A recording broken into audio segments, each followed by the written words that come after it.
जी story सांगणार आहे ती सत्य घटनावर आधारित आहे. हे नवरा बायको आहेत.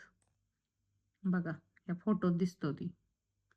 आणि ह्या बाईला, ह्या नवऱ्यानं 3 पोराबरोबर पकडलं होतं. हिला, जो तुम्हाला फोटो दाखवला ना, सत्य घटना आहे. तर बघा, आता हिला नवरा असताना पण तिला 3 मुलं लागत होती. आणि ती पण एकाच बेडवर 3 मुलाबरोबर संभोग सुख आनंद 3 मुलांबरोबर कार्यक्रम करायची ही बाई. नवरा कामाला गेला, नवरा रिक्षा चालवत होता. आणि ही जी एवढी खाज होती ना, की जी एकाकडनं मागत नव्हती. नवऱ्याकडनं करून आणखी 3 पोरांकडनं चांगलं शरीर सुख घ्यायची, रगडून घ्यायची दिवसभर त्यांच्याकडनं. जवान 3 पोराकडनं रगडून घ्यायची ही बाई. तरी ही जी खाज जिरत नव्हती. आणि या बाईचं लव्ह मॅरेज झालेलं असतं. लव्ह मॅरेज करून सुद्धा अशी घाण करत होती म्हटल्यानंतर काय म्हणायचं हिला. किती नाही का शरीर सुखाला चटवलेली बाई म्हणायची, लालची. आणि यंग, तिच्या घरासमोरच एक कॉलेज होतं इंजिनिअरिंगचं. आणि तिथं इंजिनिअरिंगची मुलं असायची. तर ही धंदा करायची, धंदा नाही का.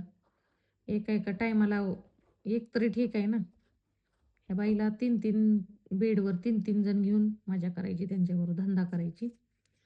आणि 3 जणांना समाधानी करायची, सुख द्यायची आणि त्यांच्याकडनं पैसे घ्यायचे.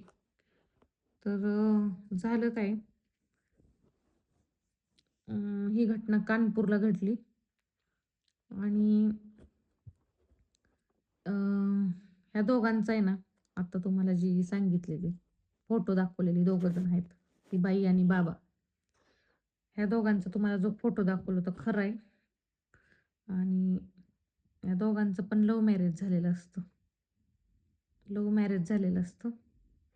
आणि घरच्यांना मान्यता नसते यांच्या लव्ह मॅरेजची. त्याच्यामुळं मग नाही का, यांना म्हणजे लहानपणीपासून एकाच गावात राहत असतात. आणि ह्या दोघांचं प्रेम होतं. एकदा ह्याला जेलला पाठवलेलं असतं ह्या बाईनं, म्हणजे लहान असताना हिच्या घरचे मध्ये त्याच्यावर नाही का छेडछाड आणि अत्याचाराची एकदा केस केलेली असते हिनं. आणि मग हा 2 महिन्यासाठी जेलमध्ये असतो, परत सुटून येतो हा. आणि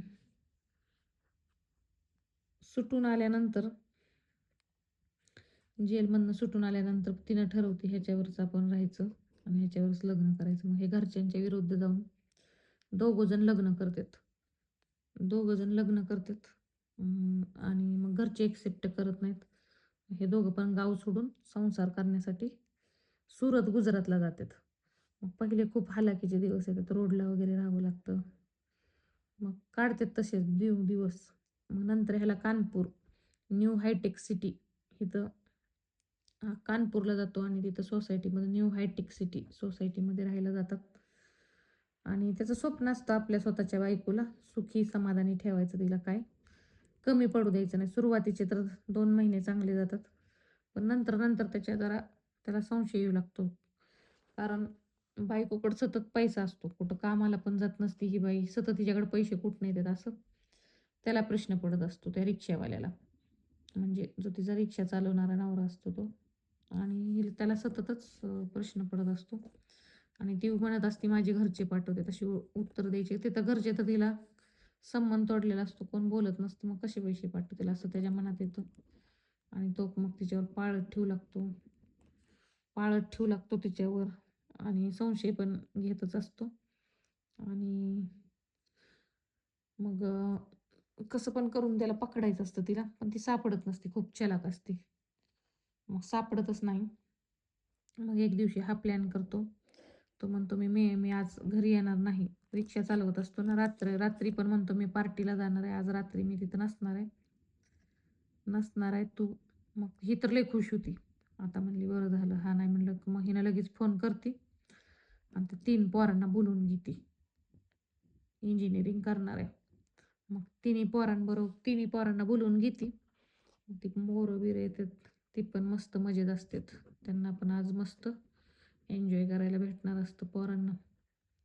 आंटी बरोबर काय असेल ते तिचा रेट देतात, ते ठरवलेला असतो, ते देतात पैसे तिला. आणि मग त्यांची चालू होती पलंग कुस्ती. एक झालं की एक, एक झालं की एक. हे काही तर हे दुसरं करतंय ते तिसरं. असं एक झालं की एक उरावर घेत असते ती. हे झालं की ते झालं की हे. उरावर घेण्याचा तिचा कार्यक्रम चालूच असतो. आणि तिच्या दरवाजाला म्हणजे नीट कडी नसती. असंच ते दरवाजा असं बांधत असतात दोरीनं वगैरे. आणि मग तिचा नवरा अचानकच येतो. त्यानं तर प्लॅनच केलेला असतो तिला पकडायचं. आणि अचानकच येतो बघतो तर समोरचं दृश्य हादरवून टाकणार असतं त्याला. त्याची पत्नी एक नाही, दोन नाही, 3 तरुणांबरोबर बेडवर रंगे हात पकडतो तो. आता हिला बाई म्हणायचं का जनावर म्हणायचं? 3-3 पोरं उरावर घेती म्हणल्यावर ही बाई आहे का कोण आहे म्हणायचं बाबा असली. नवरा असताना 3-3 पोरावर तिचा रोमॅन्स चालू असतो. आणि त्याला इतकं वाईट वाटतं ना, की आपण जिच्यासाठी एवढं रात्रंदिवस मेहनत करतो, सुखी ठेवण्यासाठी कष्ट करतो. आणि ती आपल्या मागं अशी घाणचाळे करते, अश्लीलपणा करते, शारीरिक खाजमीच जिरवण्यासाठी. आणि मग त्याला खूप राग येतो. मग ते भांडणं वगैरे होतात. मग त्या मुलांना तो जाब विचारतो. मुलांच्या अंगावर धावून जातो. मुलं तिघं असतात ना, ह्याचं काही चालत नाही. मुलं उलटं ते ह्यालाच मारायला लागतात तिघंजण मिळून. ती बायको कशी तर करून त्या तिघांना हाकलून देते. पोलीस पण येतात, सगळं होतं, आजूबाजूचे लोक येतात. पण आता नवरा बायको स्वखुशीनं करते म्हटल्यानंतर पोलीस तर काय मध्ये करणार. त्या 3 मुलांना तेवढं ते घेऊन जातात. मग ती बायको म्हणते तू जर त्या 3 मुलांना अडकवलं तर मी तुझ्यावरच केस करेन म्हणते उलटी. दुसरी की तुलाच अडकवल म्हणते मी. मुलांना काय करायचं नाही म्हणते त्या. त्यांना काय नाही झालं. मग त्याला अजून राग येतो. एवढं होऊन पण ही त्यांची साईड घेते. आणि ती म्हणते मी मला मारून टाकलं तर चालेल, पण मी असंच वागणार घाण. मला अशीच सवय, मी असंच वागणार.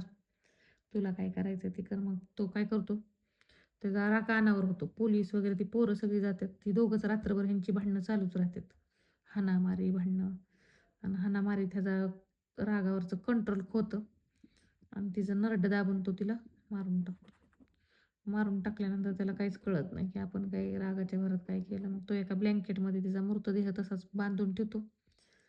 आणि रात्रभर असा रस्त्याने हिंडतो, पण त्याला काहीच कळत नाही. आणि सकाळ उठून ही घटना 15 जानेवारीला होती. आणि 16 जानेवारीलाच पहाटे मग हा पोलिसांना जाऊन सगळं सांगतो. पोलिसांना तर आधी माहितीच असतं. आणि सगळं खरं खरं त्यांना म्हणजे तो सांगतो मीच केलं म्हणून, असं तसं. त्याला पकडून घेतात पोलीस. काय वाटतंय तुम्हाला? प्रेम करणं पण गुन्हा आहे. खरं प्रेम केलं ह्या मुलाने आणि ह्याला काही सजा मिळाली. 3-3 माणसाबरोबर हिनं धोका देत होती. 3-3 पोरं घेत होती नवरा असताना. स्टोरी आवडल्यास लाईक करा. खरी स्टोरी आहे. कळलं?